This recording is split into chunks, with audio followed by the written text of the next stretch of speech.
Bismillahirrahmanirrahim. Assalamualaikum warahmatullahi wabarakatuh. Waalaikumsalam Waalaikumsalam Waalaikumsalam warahmatullahi wabarakatuh. warahmatullahi warahmatullahi wabarakatuh. wabarakatuh. Alhamdulillahilladzi bi ni'matihi wa fadlihi tatimmu shalihat. Asyhadu an la ilaha illallah wahdahu la syarika lahu wa asyhadu anna Muhammadan abduhu wa rasuluhu alladzi la nabiyya wa la rasula ba'da. Allahumma shalli wa sallim wa karim wa barik ala nabiyyina wa syafi'ina wa maulana wa qudwatina wa imamina Muhammad wa ala alihi wa sahbihi wa man ittaba'ahum bi ihsanin ila yaumil amma ba'du. Alhamdulillah wa syukurlah ala ni'matillah. Pada hari untuk yang setiap pagi alhamdulillah kita bersyukur kepada Allah Subhanahu wa taala atas semua nikmat yang telah Allah limpahkan untuk kita semua. Nikmat paling agung tentu adalah nikmat iman dan Islam, yang dengan nikmat itulah Allah masih mengistiqamahkan kita untuk ada dalam majlis ilmu yang setiap pagi dan juga di malam hari.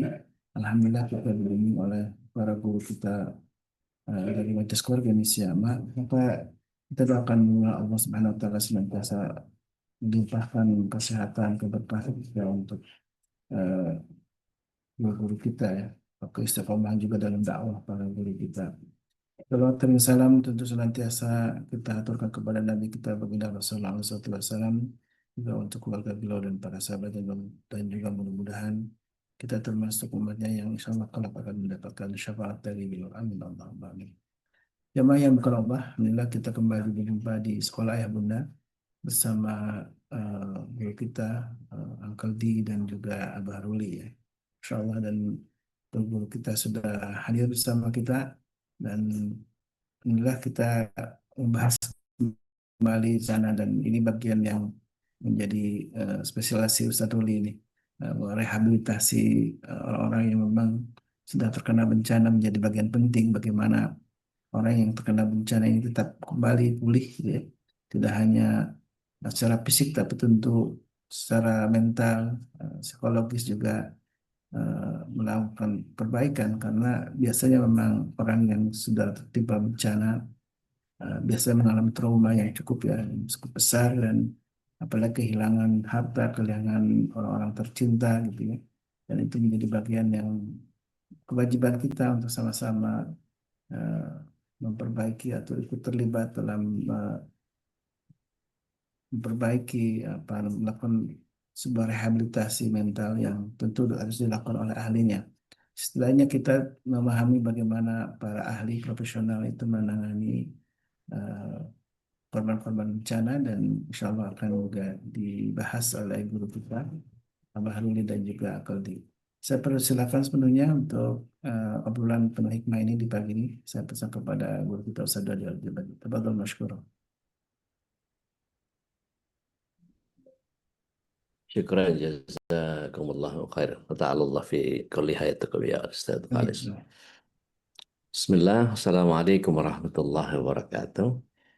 Waalaikumsalam. Waalaikumsalam Waalaikumsalam warahmatullahi warahmatullahi wabarakatuh. wabarakatuh. Alhamdulillah, salatu wassalamu ala rasulillah. Alhamdulillah ala ni'matillah, alhamdulillah ala syukurillah, ala kullu ni'matillah. Asyhadu an la ilaha illallah wa asyhadu anna Muhammadan abduhu wa rasuluhu la nabiyya rasulullah ba'da. Allahumma salli wa sallim wa barik ala nabiyyina Muhammadin wa ala alihi wa sahbihi wa mawala wa la hawla wa la quwata illa billah. Abah Ruli lagi di Kediri? Bukan Ustaz, di kota Di lain. mana? Oh, siap. Ini yang kemarin pamitan ke pedalaman sebelah mana, Ustaz? Nonton ada agenda di biasalah tempat-tempat itu. Baik. Ustaz, kita tahu bahwa penanganan kejiwaan masyarakat sosial pasca bencana itu kan yang biasanya terjadi di mereka biasanya traumatik, Ya. kemudian mentalnya pasti down, Ya. pasti merasa bahwa Allah tidak berpihak kepada mereka dan macam-macam. Itu yang paling awal penanganan masalahnya kalau jenengan di lapangan seperti apa, Ustaz? Ya, Bismillahirrahmanirrahim. Teman rahmat Allah Subhanahu wa taala. Sesuatu yang memang bencana, sesuatu yang tidak pernah kita pengenin dan tidak pernah kita duga dan tidak pernah kita harapkan, tidak datangnya juga datangnya mendadak gitu kan. Jadi memang akhirnya menjadikan orang kadang-kadang shock. Loh, kejadian ya bencana ya, kejadian ya ini. Nah, yang pertama biasanya ke dan yang paling rentan ya, sebenarnya yang paling rentan itu kan ada dua Ustadz ya. Ada di wanita dan ada di anak-anak. Hmm. Walaupun nanti anak-anak ini biasanya menyikapinya agak berbeda. Tapi kalau yang paling lebih ini itu wanita. Kenapa? Karena memang secara umum rasa memiliki sesuatu itu wanita jauh lebih tinggi dibandingkan laki-laki nih.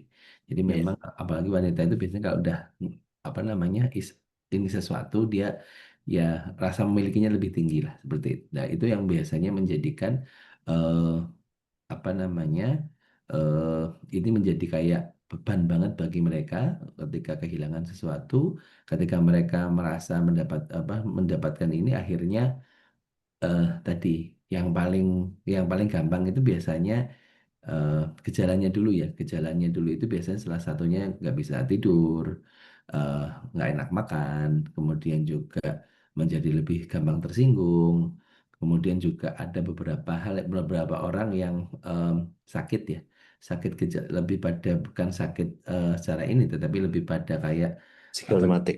ya psikomatis saja, psikomatis yang misalkan ada yang kayak apa namanya perutnya bermasalah atau misalkan dia kayak gitu-gitu Iya.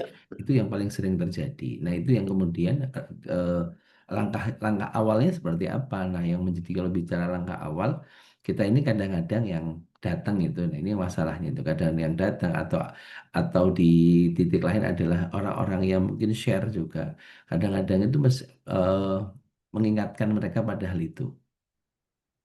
Nah, ini yang jangan sampai dilakukan, maksud saya gitu. Jangan dilakukan malah yang mohon maaf ya tadi. Seringkali kalau yang mungkin saya sering bilang di apa namanya ketika kejadian meninggal segala macam itu kepada keluarga itu kita menanyakan ini meninggalnya gimana kayak gitu loh. Hmm, hmm, Nah, itu, hmm. oh lagi sedih tanya lagi ini Iya, meninggalnya iya. kemarin gimana? Diingetin lagi. Diingetin lagi terus ditanya lagi sedih apa enggak ya wong jelas sedih ditekoi gitu loh mungkin maksudnya piye gitu kan kadang-kadang ya perasaannya gimana ditinggal terus sebelumnya ada firasat enggak lah ini kan ini ya ya tadi saya bilang kadang-kadang kita itu yang ya maksud itu basa-basi sih tapi ya enggak ya itu enggak pas gitu ya memang ketika pada mereka yang makanya kalau turun diharapkan itu biasanya satu gender, maksudnya satu gender, satu jenis kelamin ya.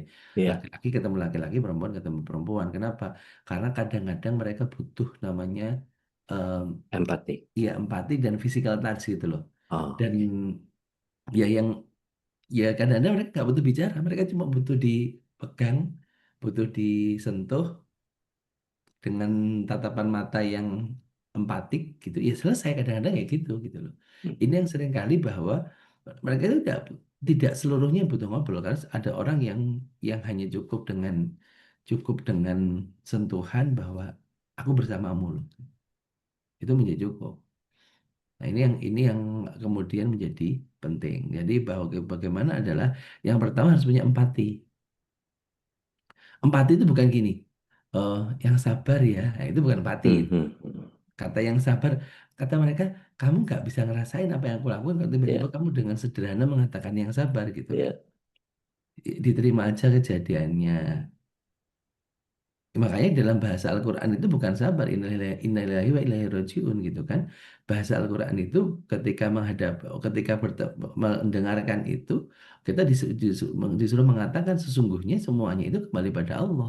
Iya, Ini untuk menunjukkan bahwa bukan suruh sabar, enggak, tapi disuruh menyadari bahwa apa yang terjadi ini, bahwa kita semua milik Allah akan kembali pada Allah. Itu menjadi titik awal. Seperti itu, Ustaz. Masya Allah. Masya Allah. Jadi lebih kepada em, bagaimana kita menjadi bagian dari mereka meskipun kita tidak didera oleh kondisi yang sama. Ya, Jadi eh, kan konselor yang diturunkan ke eh, area-area atau wilayah-wilayah pasca musibah itu kan memang seharusnya dibekali dengan apa, pengetahuan dasar gitu ya, Ustaz. Ya, Artinya ya pertanyaan-pertanyaan yang kayak tadi, sedih nggak, punya firasat nggak, yang gitu-gitu ya nggak usah jadi pertanyaan gitu. eh yang yang kalau Jalangan tadi bilang di anak-anak dan eh, perempuan, kalau yang di anak-anak gimana? nah anak-anak biasanya cenderung mereka tidak, karena ada yang mereka belum paham, cuma mereka tiba-tiba kehilangan gitu ya. Nah kehilangan atau apalagi yang sampai kehilangan kehilangan ayah ibunya, kehilangan keluarga induknya, itu yang memang menjadi eh, mereka kan belum bisa ngungkapin saja. Banyak yang apalagi terutama misalkan di bawah anak-anak, misalkan di bawah masih di bawah umur yang maksudnya di bawah 7 tahun segala macam, mereka masih belum mengerti konsep itu gitu. Nah yang paling penting sebenarnya ya ini yang kadang-kadang disalahpahami bahwa oh, kalau apa namanya pendampingan psikososial itu adalah dengan bermain, tidak harus bermain sebenarnya. Karena jangan Ya. sampai akhirnya bermain terus, tapi Hmm. dengan mereka diberikan aktivitas yang punya makna. Ini yang sebenarnya. Jadi tidak harus pendekatannya tidak harus dengan main, pendekatannya tidak harus karena seringkali itu dimaknainya harus bermain. Oh, nanti kita main nih gitu kan. Nanti kita main apa yang disebut sebagai kadang-kadang apa trauma healing, padahal saya em, yang lebih tepat bukan trauma healing ya sebenarnya apa namanya? Pendampingan psikososial. Karena disebut trauma itu sudah trauma itu ada parameternya gitu. Zat. Yang ini kadang-kadang orang itu latah gitu ya. Latah apa namanya? Oh, kalau gitu kita perlu trauma healing. Mereka belum belum tentu trauma kok gitu. Mereka belum tentu trauma, mungkin mereka perlu waktu untuk menerima kondisi itu. Nah, kalau kondisinya sudah berlalu sekian minggu, itu ada standarnya ya. Jadi kalau sudah berlaku sekian minggu, baru tuh nanti kalau ini sekian minggu terus dengan gejala-gejala ini, itu baru disebut sebagai trauma. Kalau hari Hmm. ini di Aceh, di Sumatera Barat itu kalau itu belum bisa dikategorikan masuk trauma. Dan sebenarnya, nah ini yang saya lihat saat ini, kalau di daerah ya, di daerah di kampung-kampung kejadian itu relatif rasa apa ya, terutama di usia-usia dewasa itu ya, itu tidak banget-banget yang kehilangan ya sudah, masih banyak yang orang bersyukur, itu masih banyak. Saya menemukan kemarin eh ya nggak apa-apa, ya sudah dijalani aja gitu. Apa jenenge, terima eng pandum lah kalau bahasa bahasa Iya. ininya gitu. Jadi Iya. kalau Gusti Allah diparingi gini ya sudah gitu. Hmm. Kona'ah Dengan ya. iya ya sekolah sudah lah. Ini yang saya bilang ada ya Allah, mereka rumahnya hanyut, rumahnya ini masih bisa ya, masih bisa. Karena walaupun saya nggak bisa bahasa Aceh ya, mereka ke teman-teman yang mendampingi itu, mereka menyatakan ya apa namanya, bisa loh gini, bisa apa namanya, mereka itu masih bisa senyum, masih bisa ya sudah, bajunya hilang ya adanya ini dipakai. Dan masya Allahnya saat saya melihat ketika ada pembagian itu ya nggak rebutan gitu loh, nggak ya sudah yang saya cukup satu ya karena cuma adanya segini, saya satu, yang satu dikasih aja yang lain gitu. Itu saya bilang, mungkin saya bilang ini ya kearifan, kearifan orang-orang di daerah-daerah itu menjadi sesuatu yang luar biasa. Dan ini yang apa namanya, ini yang perlu kita contoh. Ini perlu kita contoh gitu.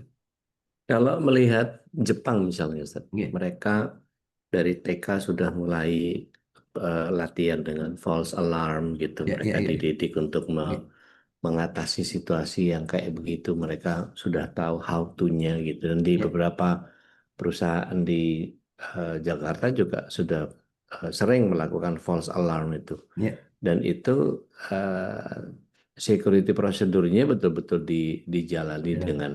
Hmm. dengan sangat baik meskipun ngomel-ngomel gitu. Ini lagi meeting, lagi apa segala macam, kena false alarm, nggak ada cerita mau bos mau apa. Pokoknya memang security prosedurnya harus gitu ya. Udah kadang-kadang 30 30 lantai ya jalan kaki ke bawah Ya, gitu, nggak ya, ada cerita lift, nggak ada privilege apa-apa gitu. ya.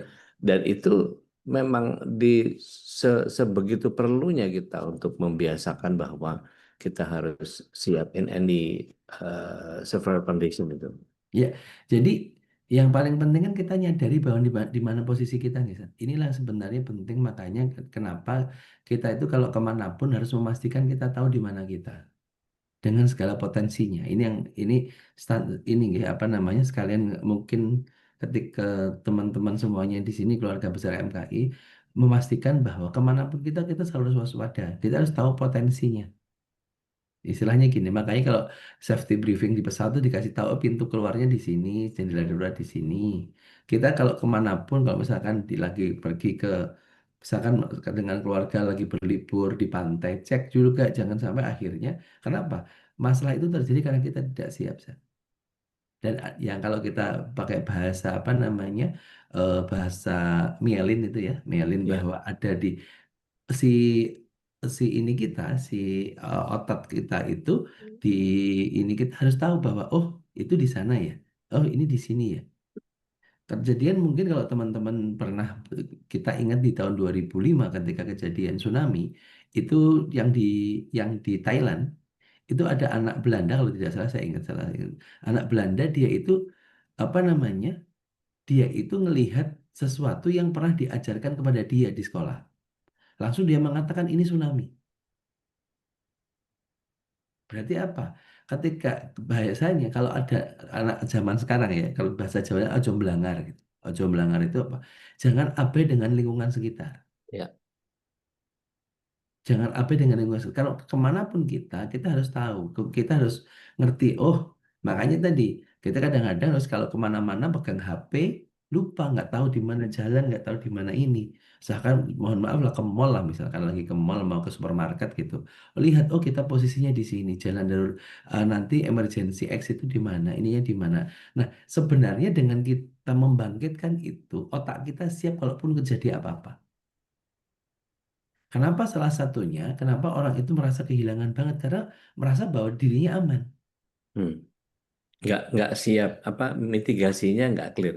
Iya, mitigasinya nggak clear, akhirnya merasa aman. Ya sama dengan kita gini loh, hari ini, kapan sih kita meninggal? Oh, meninggal itu kapan saja, nggak ada tandanya, nggak ada orang dalamnya. Mau meninggal meninggal aja kan gitu kan. Caranya gimana Gusti Allah? Caranya Gusti Allah gitu kan. Mau lagi duduk begini tiba-tiba meninggal, lagi di jalan tiba-tiba ditabrak, Hmm. lagi nggak ngapa-ngapain tiba-tiba kena gempa atau apa-apa. Kalau Ya. kan nggak ada penyebabnya pun bisa gitu loh. Tanpa Ya. penyebabnya ujuk-ujuk meninggal bisa. Ya. Ini sebenarnya Sampai-sampai, bahwa iya, sampai-sampai, non saya potong.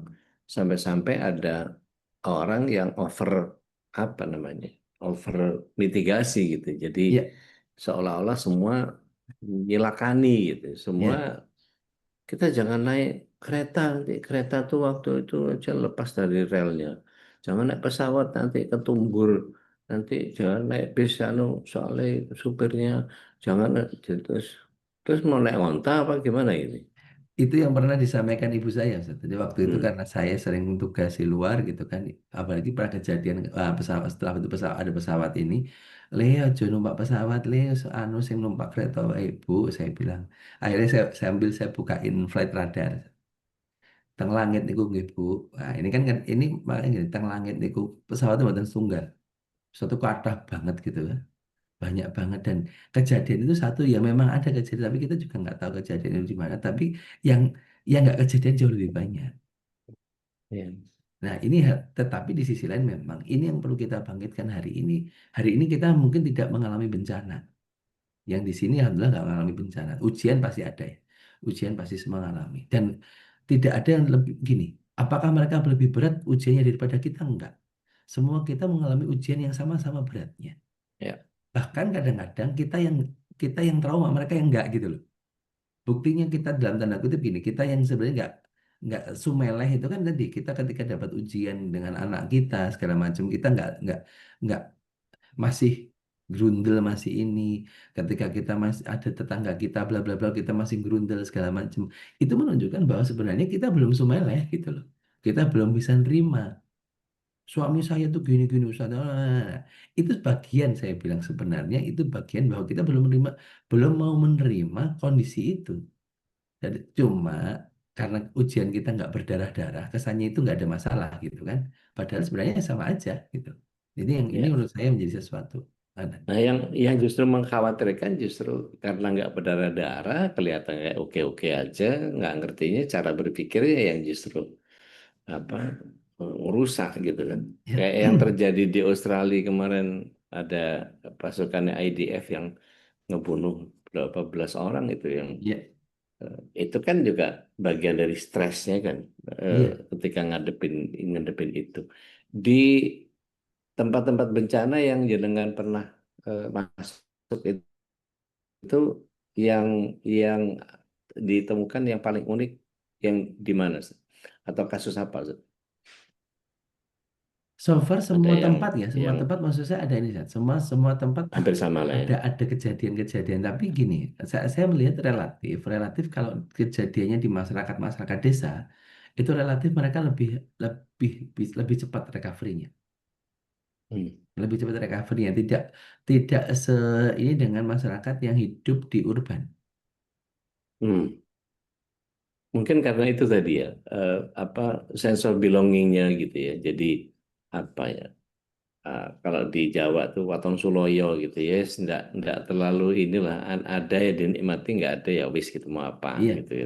mungkin itu yang jadi ini. Semua kan bilang gini, semua masyarakat lokal itu kalau bahasa ininya mereka punya kearifan lokal masing-masing saja. Dengan caranya mereka kadang-kadang gini, harus ada yang kemarin ketika saya ngobrol itu dengan bahasa mereka ya, saya juga nggak ini mengatakan, oh saya hidup sekian puluh tahun juga nggak apa-apa ini kena sekali gimana ya nanti ini lagi selesai. Sesederhana itu aja mereka. Hmm. Kita yang yang dengar tuh yang oh, As simple as that gitu ya. iya gitu, mereka mengatakan ya sudah orang kami hidup sekian puluh tahun juga nggak kenapa-kenapa.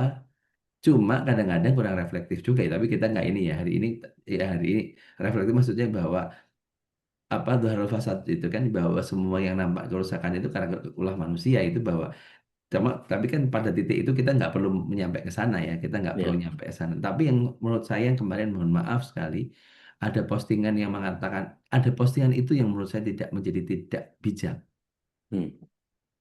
ya kan. Yang mana Ustaz? Yang postingan dari salah satu itu saya mengatakan bahwa ini karena kesalahan kalian bahwa namanya bencana itu ya karena kerusakan itu yang kita yang bikin gitu. eh di satu sisi oke, saya bisa memahami konteksnya konteks ini ya, tetapi ketika itu dibaca oleh penyintas itu kan menjadi kasihan ya. Ya.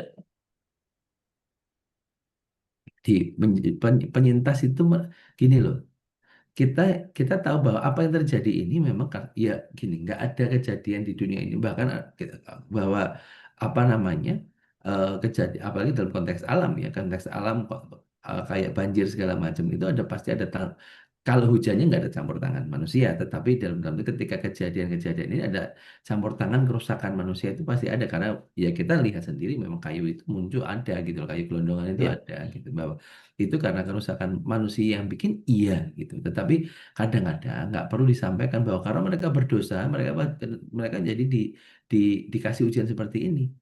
Mohon maaf, kita dengan mereka tidak jauh berbeda. Cuma beda cara ujiannya saja. Jadi jangan Ya. sampai mengatakan bahwa karena mereka pendosa, mereka wajar dong diiniin gitu. Karena Ya. Ya. oh Ya. karena sholatnya mereka nggak tertib misalkan, mereka wajar di, dihukum sama Allah. Ya. Di satu sisi oke lah pernyataan, tetapi tidak di satu sisi lain itu nggak ada empatinya dan akhirnya menjadikan saya bilang lah gini-gini nih ya bikin bikin rame itu kayak gini-gini.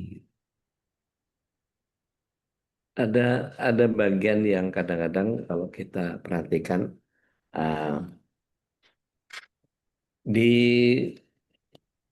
pemahaman tentang bagaimana seseorang mengatasi sebuah masalah itu kan kita bisa lihat bahwa eh, dalam berkehidupan mereka juga apa ya lebih ke eh, ya dijalani saja apa yang bisa kita jalani. Jadi nggak ngoyo, nggak macam-macam gitu. Kayak masyarakat urban yang perkotaan itu lebih kepada ya kalau gue punya duit gue bisa ngatur. Jadi seolah-olah Donatur, donatur iya. bisa boleh ngatur.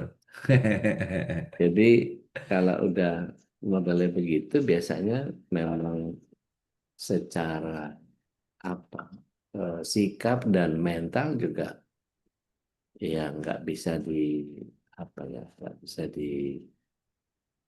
nggak bisa dikomentari karena memang ya orang begitu gitu lah. Ya, Dan Rasulullah SAW sendiri kan menyatakan bahwa tidaklah ada ujian yang lebih berat di akhir zaman itu kecuali ujian harta. ya, Itu ngerusak gitu. Ya, Betul-betul ngerusak mental orang, orang menjadi sangat luar biasa dan sikapnya terhadap apa yang dia ingin raih itu menjadi sesuatu yang harus, kalau nggak achieve itu gimana caranya sampai kemudian yang itu saat yang paling sering kita omongin soal apa ikhtiar tidak akan mengkhianati hasil itu, ya, padahal kan antara antara ikhtiar yang orientasinya kita dengan hasil yang kehendaknya Allah itu kan mesti disinkronkan. ya, Kalau jenengan lihat dari beberapa kali masuk ke ya, daerah-daerah itu, eh, yang bisa kita jadikan sebagai pembelajaran apa? Ustaz? Apakah ini memang perlu kayak Jepang tadi, kita perlu bikin false alarm, kita perlu bikin supaya mielinnya, supaya otot ya, terlatihnya jadi terbiasa begitu. Kan saya bisa bisa merasakan itu kalau ada acara di oil and gas. Kalau hmm. acara oil and gas itu langsung ada Standar briefing, iya, standar safety iya, briefingnya clear. iya, safety briefingnya ada. Kan mestinya setiap setiap acara harusnya begitu gitu kan Ya, ya. ya, Jadi nggak usah nunggu orang oil and gas yang begitu, dan setiap acara harusnya gitu gitu. Sehingga orang semua terkondisi dan terbiasa dengan kondisi yang seperti itu. Karena ya it could be happen anytime gitu. ya. Gimana Ustaz? Yang Jadi yang Kak, didengar kalau itu. yang paling penting menurut saya di daerah dimanapun kita tadi awareness itu tidak boleh hilang. Ya tadi ya, bahwa kita menjadi hamba itu dimanapun gitu loh. Dalam konteks ini kita menjadi hamba itu kalau mentang-mentang apakah kalau kita di tempat kajian nggak jadi hamba ya tetap Hmm, jadi hamba. hmm, Dimanapun hmm. kita jadi hamba, bahwa kita dimanapun harus menyadari bahwa kita itu hamba Allah yang akan terikat dengan takdirnya Allah, dan ya bahkan tadi bab usaha tidak mengkhianati hasil. Oh, bab hasil itu Allah yang ngurus, yang iniin, tapi bab Ya, ikhtiarnya kita yang ngurus gitu kan. Nah, ini yang menjadi penting menurut saya dalam konteks kita hari ini adalah membangun kesadaran. Akhirnya kalau kita sadar, nah ini kan menjaga kesadaran, yang paling susah itu kan menjaga kesadaran. ya, Kenapa? Karena rasa memilikinya tinggi. Nah, makanya nanti ketika rasa memilikinya tinggi, kita harus mengkalibrasi lagi. Salah satu mengkalibrasi itu ternyata Allah hari ini kita 60 hari, sekitar 60 hari sekian itu kita akan menjadi di bulan Ramadan. Bulan Ramadan itu kan cara mengkalibrasi tentang harta. Duit tapi raiso landu. Kita punya itu tapi kita nggak bisa menggunakannya. Kita punya makanan, tapi kita nggak bisa makan. Itu salah satunya adalah dengan makanya salah satunya kita ada riyadhah kalau dalam bahasa ininya itu jangan lupa untuk riyadhahnya. Sholat bagian dari riyadhah itu, puasa bagian dari riyadhah itu, semua ibadah itu bagian dari riyadhah itu. Untuk apa? Agar kita melepaskan segala kalau bahasanya kemelekatan gitu ya. Walaupun ya sedikit-sedikit saja gitu, tidak Allah tidak suruh zakat itu cuma 2,5%. Nggak ya, banyak-banyak gitu. Nah, nah kemudian ini yang perlu di, apa namanya terus eh, dengan caranya. Nah, caranya kalau di perasaan ya tadi ya dengan ibadah itu seperti itu. Kalau di tempat ya memang bagusnya itu safety briefing. Makanya kalau kepada anak-anak misalkan kalau kita ada anak-anak ketika dikasih tahu itu nak kita hari ini misalkan pergi ke rumahnya nenek, di rumah nenek itu begini begini begini, itu di penjelasan itu Zat, ini bagian dari agar anak-anak siap. hmm, Apalagi hari ini kadang-kadang mohon maaf anak-anak itu kalau jangankan anak-anak ya, kita juga kadang-kadang masuk mobil langsung pegang HP udah nggak ngeh dengan wilayah dengan daerah sekitarnya. Karena ketika terjadi jeder gitu, kita akan nge-freeze, bingung gitu. Ki piye tuh? Ki apa tuh? Ini apa? Di mana kita ini? ya, Nah, ini yang terjadi. Dan akhirnya ketika itu jeder, nah trauma itu akan lebih gampang ketika dia di posisi ini. Ketika di posisi sangat senang, tiba-tiba langsung dibalik jeder gitu. Itu hmm, kondisinya akan lebih lebih cepat ini banget, lebih secara ini rasa kehilangannya akan jauh lebih kuat dibandingkan dengan yang lagi biasa-biasa saja. Makanya kalau senang itu ya biasa saja, kalau istilahnya gitu. Kalau senang biasa saja, kalau benci ya biasa saja gitu. Jadi ya, jangan over kadang-kadang karena dia over senang, jadinya itu terjadi. iya. Jadi refleksinya ke surat 57 ayat 22 ayat 23 itu. Tidaklah setiap musibah terjadi kecuali karena memang Allah sudah desain 50.000 tahun sebelum kejadian bahkan. Eh, supaya apa ya itu tadi, supaya nggak terlalu sedih kalau hilang dari apa yang luput dari apa yang kita inginkan, dan terlalu gembira terhadap sesuatu yang kita dapat. Dan orang yang sombong nggak disenengin sama Allah Tabaraka wa Ta'ala. Kita ngobrol sama jamaah, Ustaz. Iya, Kita Fadl. balikin dulu ke Ustaz Khalis. Kita berbagi rahmat, Ustaz. Fadol, Ustaz. Baik, alhamdulillah, syukurlah, jazakallahu khairan katsira. Baru dan juga Aldi ya. Eh, Masih ada waktu kita untuk berbagi rahmat nih sekitar setengah jam saja. Karena jam 6.30 biasanya guru kita juga sudah ada kelas lain yang siap nunggu juga, dan juga alhamdulillah biasanya jam 6.30. Ya mungkin lebih-lebih sedikit lah boleh. Insya Allah kita akan sama-sama untuk berbagi rahmat. Temanya sangat menarik karena berkaitan dengan bencana yang saat ini sedang ya menimpa saudara-saudara kita ya. Dari Sumatera sana. Tentu persoalan besar setelah bencana reda, tentu banyak hal yang menjadi PR besar untuk bangsa ini ya. Tidak hanya pemerintah tentu yang terlibat, juga kita ikut bagaimana ikut terlibat untuk melakukan perbaikan-perbaikan ya. Dan tadi soal rehabilitasi mental yang untuk orang yang ditinggalkan oleh keluarganya, apalagi dalam posisi yang eh, situasi yang tentu yang tidak biasanya ya. Kemudian juga kehilangan harta, itu bagian yang penting untuk ditanamkan bagaimana mereka bersabar menerima semua takdir Allah. Dan sungguh kejadian ini bisa jadi menimpa kita. Karena itulah guru kita Ustaz Dodi selalu mengatakan sedia payung sebelum hujan, itu memang bagian dari kita siapkan mental kita untuk siap menghadapi apapun takdir Allah gitu ya. Karena mungkin selalu diingatkan oleh suatu sabda Nabi yang mulia tentang orang beriman itu selalu akan diuji oleh Allah Subhanahu wa taala ya. Apabila Allah mencintai si kaum, maka ibtalahum, Allah akan mengujinya. Dan inilah bagian yang sama-sama silakan jamaah yang ingin sharing, berbagi rahmat gitu ya. Dan kalau pengalaman Abah Ruli menghadapi berbagai trauma ini, recovery-nya berapa lama nih, Ustaz? Mungkin bisa diceritakan apakah tergantung orangnya, tapi mungkin apakah ada tahapan-tahapan yang Ya, umum gitu ya yang dialami orang biasanya. ya. Jadi setiap orang punya kondisi masing-masing karena kan ini banyak faktor ya, ada faktor-faktor belakang, ada faktor kejadian-kejadian lain yang memang bahwa tidak tidak sama, tidak sama. Tapi begini, di awal-awal wajar ketika gini, maksudnya gini, orang sedih itu wajar. Ini yang perlu kita clearkan dulu gitu. Maksudnya jangan langsung over juga gitu. Kita perlu mereka itu trauma, enggak gitu juga. Maksud saya bahwa wajar orang sedih itu wajar, dan orang rilis emosinya misalkan gini, sesederhana kita yang mungkin kehilangan orang tua kita meninggal misalkan, atau ada yang salah satu keluarga kita meninggal, kan ada yang orang perlu sehari dua hari itu masih kayak apa namanya Ustaz? Kalau bahasa Jawa itu ketok-ketokan gitu ya, Iya, ada yang Mang-mang. sampai, iya, ada yang seolah-olah seminggu masih yang ada ya. dia merasa bahwa kadang-kadang loh kok ini gini, dan terus nangis lah, itu kan maksud saya gini, itu ada hal-hal yang wajar. Jangan juga akhirnya tiba-tiba kita itu langsung merasa bahwa mereka semua itu trauma. Itu yang jadi masalah itu gitu seringkali,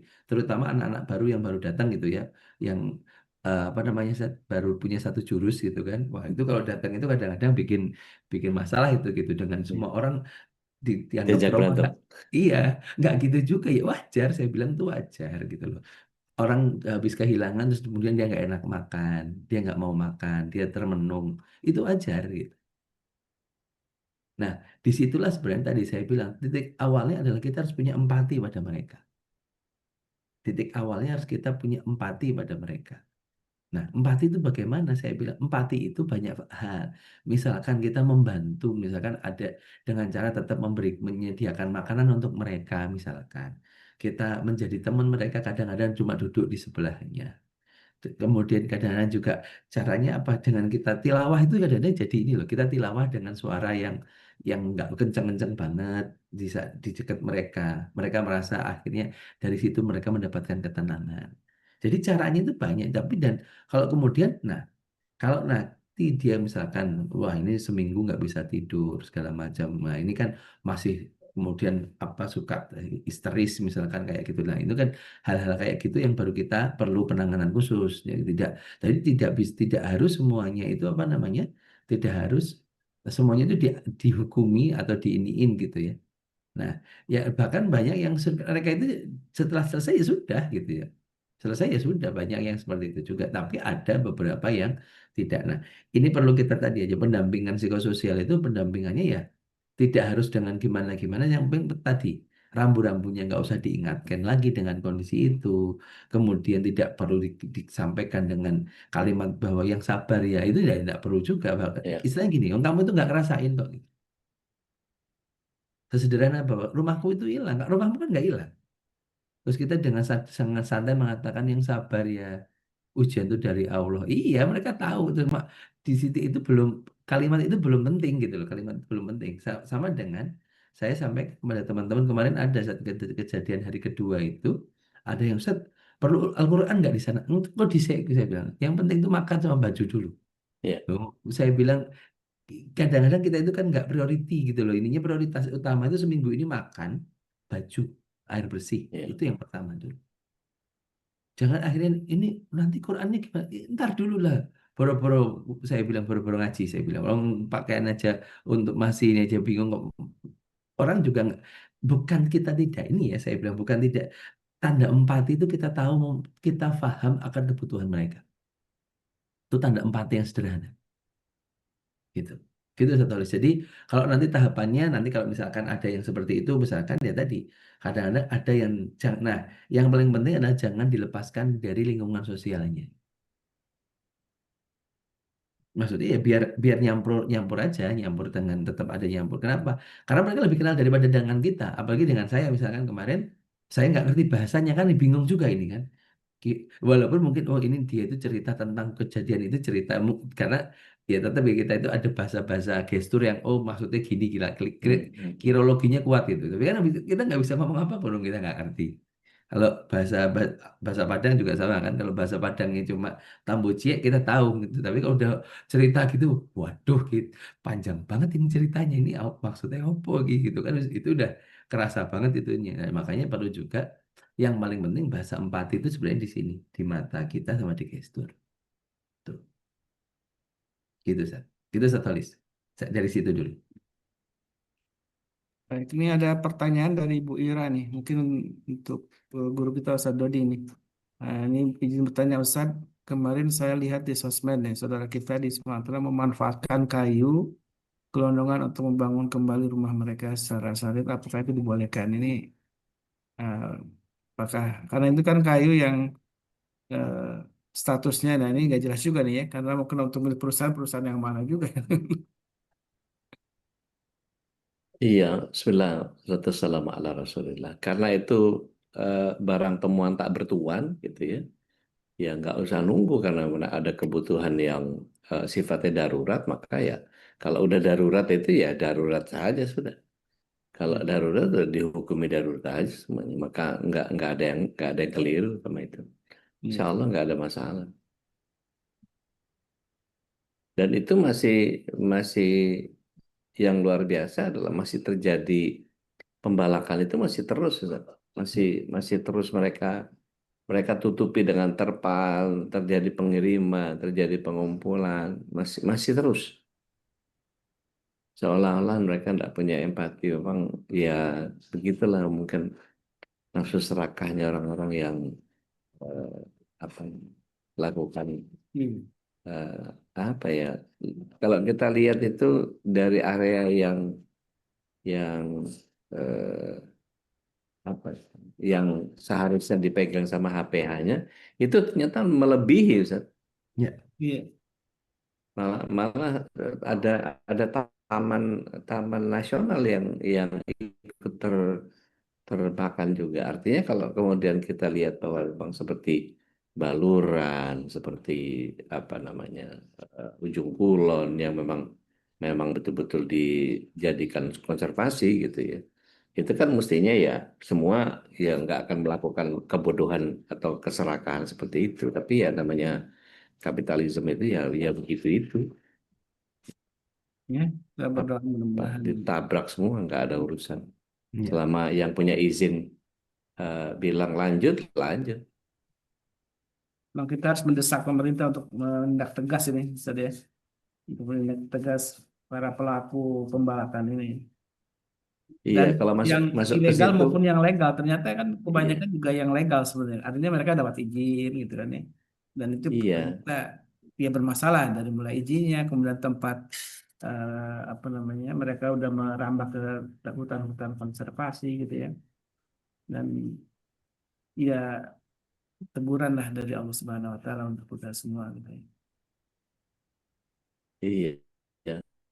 Jadi kalau kalau saya melihat apa namanya Nabi Ayub misalnya, karena memang begitu lihat kondisinya makin ke pinggir, ke pinggir dan kemudian dia harus harus menjalani apa masa pembuangan dari masyarakat ya segala macam. Ya mau nggak mau jadi ya beliau tidur di pelepah kurma dan apa segala macam. Tapi ya, kalau pelepah kurma kan bukan masalah bukan masalah darurat itu ya yang adanya aja gitu. Nah, tapi kalau ini kan adanya kayu itu ya udah kayu itu aja dipakai.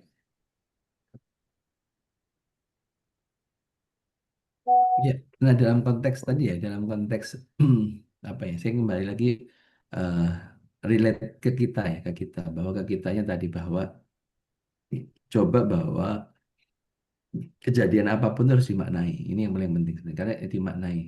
Apalagi hari ini kalau saya bilang ujian yang mereka dapatkan sebenarnya itu bukan hanya untuk mereka tapi untuk kita. Untuk kita yang tadi ya, punya empati atau tidak. Punya empati tidak. Salah satunya jangan punya dengan empati itu adalah tidak men-share gitu kan, tidak men-share yang kadang-kadang gambar-gambar yang terlalu vulgar gitu kan, yang kemudian narasi-narasi yang sangat menyudutkan misalkan, terutama bagi korban juga kadang-kadang gini, tidak perlu juga di-share kondisi yang ya cukup bahwa mereka butuh bantuan itu menjadi penting, dan kita ya ini adalah bagian ya, karena apa? Kita nggak tahu, mungkin ada keluarganya yang di luar sana yang itu adalah kelihatan keluarganya yang sedang berdarah-darah, yang sedang sedang sangat sedih, itu kan juga menjadikan orang nggak nyaman ya sedih. Nah ini menjadi penting bagi kita, terutama di kita hari ini, yang saya pikir di sini kan banyak yang pegiat sosmed ya, sharing terkait bahwa mereka butuh, oke, tapi jangan kadang-kadang juga, apalagi hari ini, mohon maaf, banyak narasi yang aneh-aneh gitu loh ya, saya bilang narasi yang aneh-aneh, jadinya ini begini, bahkan narasinya jadi kayak buzzer-buzzer gitu, maksud saya, jadi nggak, kita pilih lah, kita pilih narasi yang baik, kita tetap ini, dan kita bisa kita membantu, kita mau apa yang kita bisa bantu kita bantu gitu kan, dan nanti juga eh, eh, kemarin saya ngobrol sama, ketika kemarin saya baru nyampe, istri saya ada salah satu akun yang menjelek-jelekkan salah satu lembaga, saya bilang, saya ngobrol sama istri, ini hari ini kita masih kayak gini ya, sejelek-jeleknya lembaga A, sejelek-jeleknya lembaga B, mereka itu sudah berbuat lebih banyak daripada kita, saya bilang gitu. Udahlah, nggak usah nge ini. Hari ini tuh bukan saatnya lagi kita itu untuk ABCD yang gimana-gimana, tapi adalah ayo apa yang kita bisa lakukan bersama. Kalaupun nggak bisa ngapa-ngapain, minimal kita bisa mendoakan, itu jauh lebih ini gitu ya. Nah, di sisi lain bahwa kita berharap teman-teman semuanya, nah kejadian-kejadian ini terutama nanti di rumah-rumah kita, ketika di rumah-rumah kita, kita pastikan kita bisa mendampingi psikis semua keluarga kita dan psikis kita juga, agar ketika mendapatkan kejadian seperti ini kita bisa lebih lebih bisa cepat rilisnya.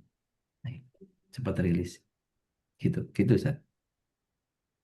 Kalau dibandingkan dengan kasus di dulu ya, tsunami saja, mungkin ada punya pengalaman saat ketika waktu Ya, itu tsunami dengan, kalau sekarang kan memang nuansa saling hujatnya cukup besar ya, karena memang ada kasus juga pelanggaran atau ya. karena ada pembalakan liar. Kalau kalau tsunami memang seolah-olah ya itu memang alam yang melakukan. Pure alam. Tsunami itu saya hadir itu hari ke-6 ya, hari Kejadian tanggal 25, saya tanggal 2 Januari udah di sana. Itu kalau tsunami itu karena memang pada waktu itu tidak pernah ada kejadian, belum pernah ada kejadian sebelumnya. Dan pada waktu itu kan belum ada media sosial, belum laris, belum rame ya. Dulu media sosial belum ada. Terus sebelumnya itu bencana alam ada, tapi tidak ada yang sebesar itu. Itu jadi pada waktu itu memang tingkat traumanya tinggi sekali. Tapi mohon maaf kalau kemarin ada yang menyatakan ini tuh lebih-lebih dari tsunami. Beda, saya bilang jangan jangan gitu loh, jangan membangkitkan ingatan terkait dengan sesuatu yang sangat buruk gitu. Ini kan jadi akhirnya kurang pas juga ya. Tapi kembali lagi, waktu dengan sekarang dengan tsunami beda karena tsunami itu di pusat kota ya. Jadi kalau tsunami itu kan di pusat kota. Di pusat kota, kota Banda Aceh yang paling besar ya kan, udah Banda Aceh, kemudian di Lok Ngadi ini kan memang dia di ke kota, sedangkan ini kejadiannya itu di kampung. Jadi kalau sekarang itu juga tingkat ininya beda ya, tingkat ada juga yang tidak kena, tapi keputus jalannya. Di daerah beberapa di Tamiang seperti itu kan nggak kena sebenarnya, Sir. Cuma karena keputus jalannya, jadi akhirnya akses makanannya yang jadi susah. Kemarin Hmm. itu telur itu satu biji itu sampai 6.500. Telur sa telur satu itu ada sampai 7.000 itu ada. Beras itu bisa sampai 50.000 sekilo karena memang nggak ada akses gitu ya. Jadi ketika aksesnya itu kan harus dipanggul. Ya namanya ngasih bantuan dipanggul itu kan juga nggak ya sekuat-kuatnya kita ya. Saya tidak saya tidak ingin membahas menteri atau siapapun yang manggul beras gitu ya. Tapi bahwa kita manggul itu ya paling kita bisa bawa paling banter 25 kilo kan. Nah, kalau ada 10 orang cuma bisa bantu 250 kilo itu aja. Nah, tetapi kembali kalau tadi kondisi kondisi kalau ditanya kondisinya gimana? Dulu jauh lebih lebih mencekam. Karena jangankan gini Ustaz. Jangankan mereka, kitanya saja. Saya itu pada waktu itu kayak, hah? Belum pernah melihat kondisi yang sangat separah itu. Ya kita tahu, kita pernah lah melihat orang meninggal karena kecelakaan atau meninggal itu pernah, tapi kan nggak semasif itu ya. Karena sangat masif dan terlihat itu saya bahkan pada waktu itu yang trauma bukan mereka tapi saya. Oh saya itu yang bahkan seperti yang secara psikis saya itu sempat bermasalah. Kenapa? Saya itu hampir seminggu nggak bisa makan sebenarnya. Waktu kejadian tsunami itu ya.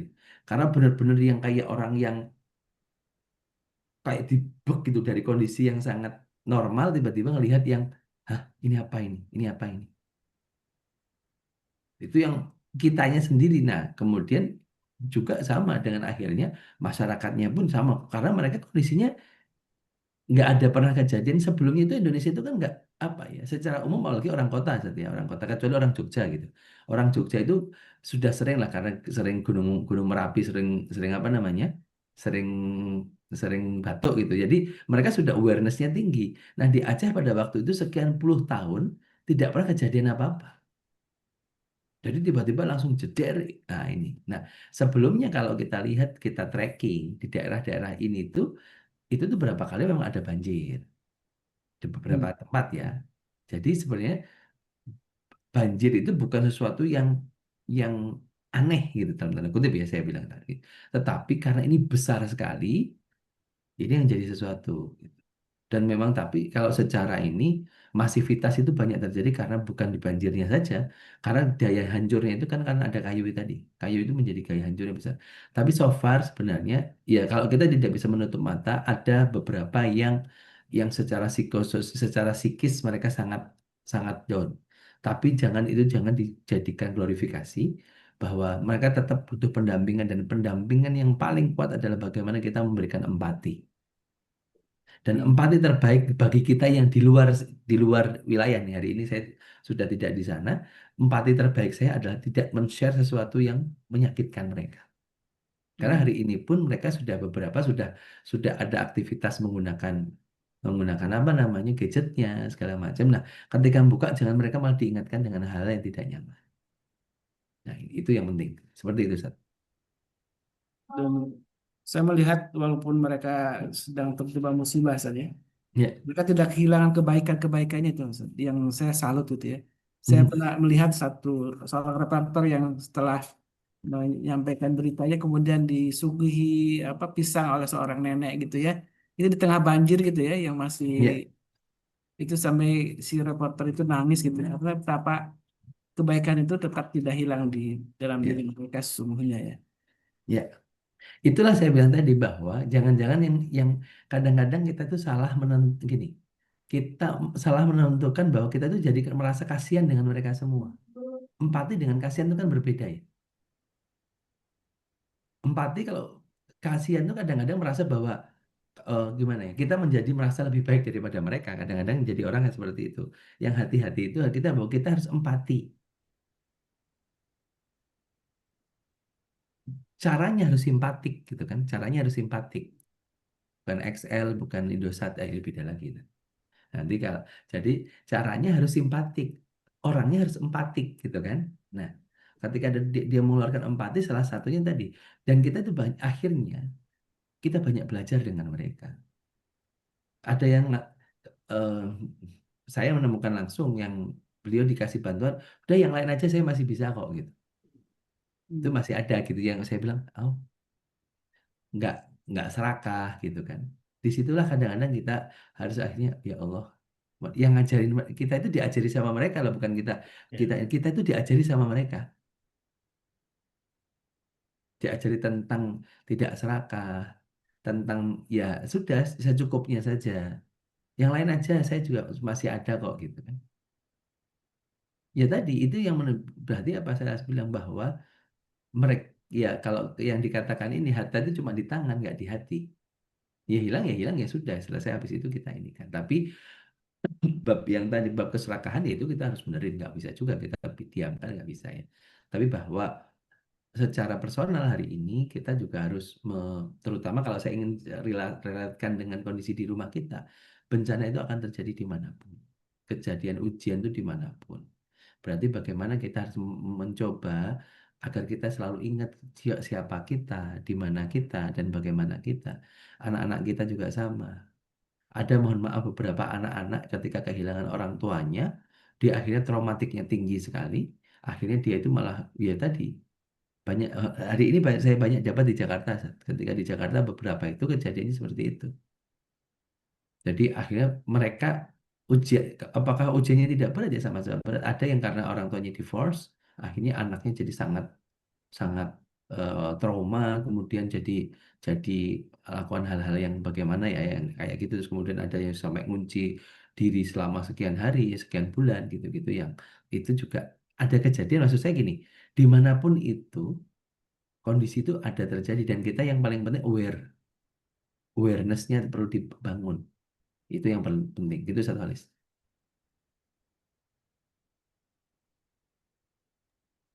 Dan eh, kenapa seorang Muslim ini udah mungkin bisa ini juga dijelaskan eh, makna filosofis kalau jasadil wahid ini apa sebenarnya pesan penting dalam hadis Nabi bahwa seorang mukmin dengan mukmin lain itu ada kalau jasadil wahid.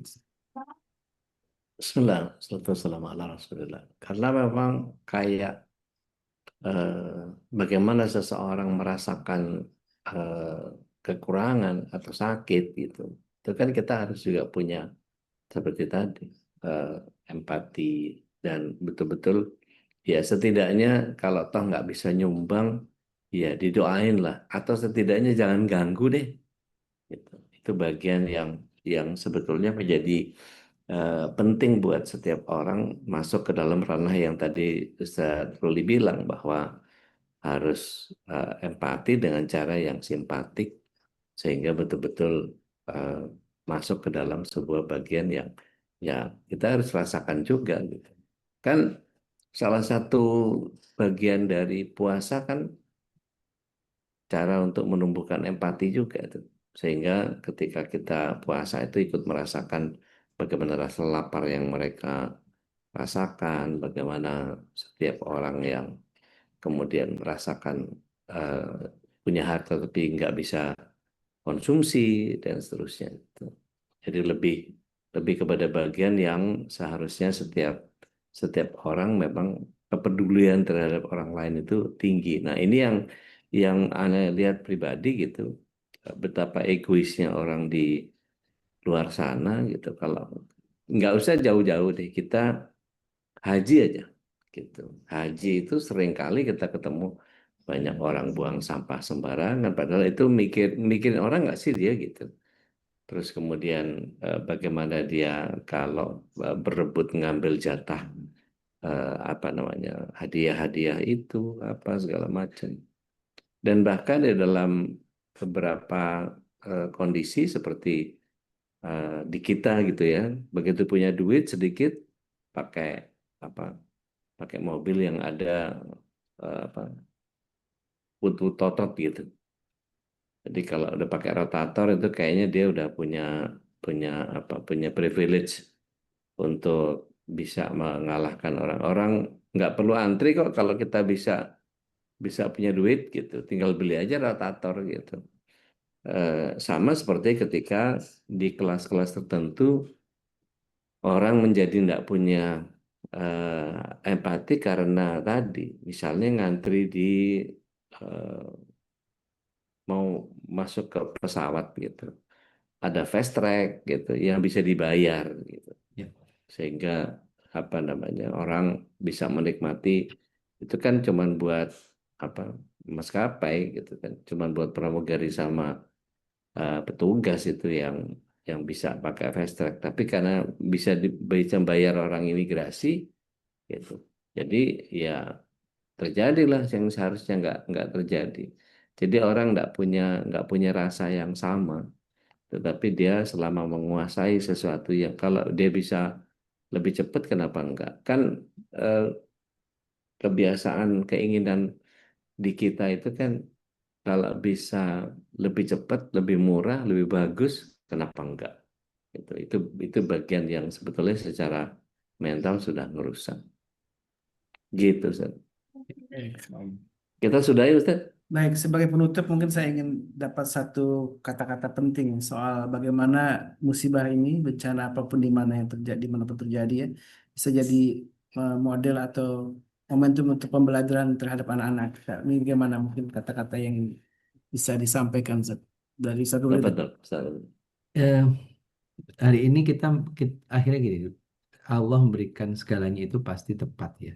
Tidak ada yang tidak tepat. Bahwa hari ini kita kepada keluarga kita harus tadi ya tentang kalau saya pada titik kesadaran, pada titik kesadaran bahwa apa yang terjadi ini ya semuanya bisa terjadi pada kita.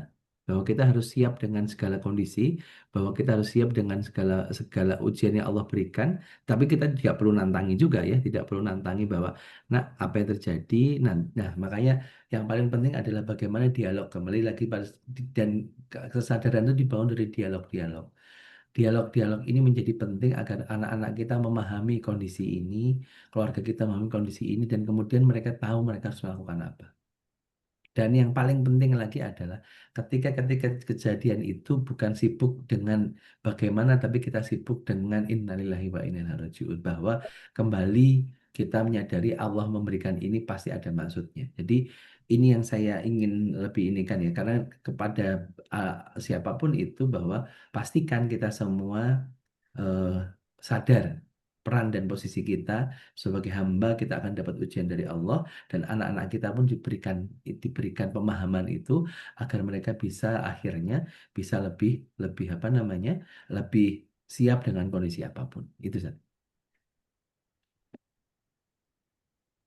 Baik, Insya Allah, tabarakallah. Dan saya mengutip satu pernyataan dari guru kita Ustaz Dodi, selalu ada cahaya di balik musibah. Dan ini mudah-mudahan kita semua bisa mengambil cahaya itu atau hikmah itu dari setiap balik peristiwa, baik yang juga menimpa saudara kita yang di Sumatera sana, maupun yang menimpa kita sendiri, maka saatnya kita untuk jadikan apapun yang terjadi jadi bagian untuk selalu mendapatkan cahaya dari Allah Subhanahu wa taala, yaitu hikmah.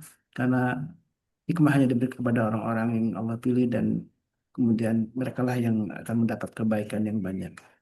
Alhamdulillah, syukurlah. Mari sama-sama kita doakan saudara kita di Sumatera sana. Allah Subhanahu wa taala teguhkan mereka dalam kesabaran, dan tentu Allah berikan jalan keluar terbaik dari setiap peristiwa yang mereka hadapi, dan kemudian jangan sampai tadi empati yang sudah jadi bagian yang harusnya dimiliki oleh orang beriman kemudian hilang dalam diri kita.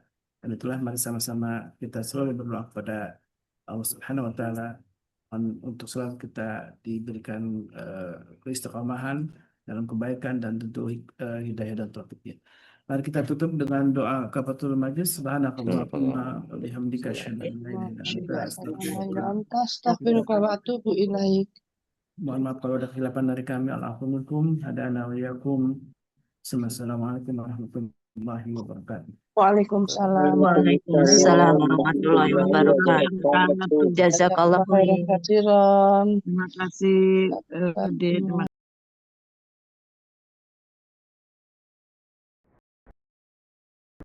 اللهم ارحمنا بالقرآن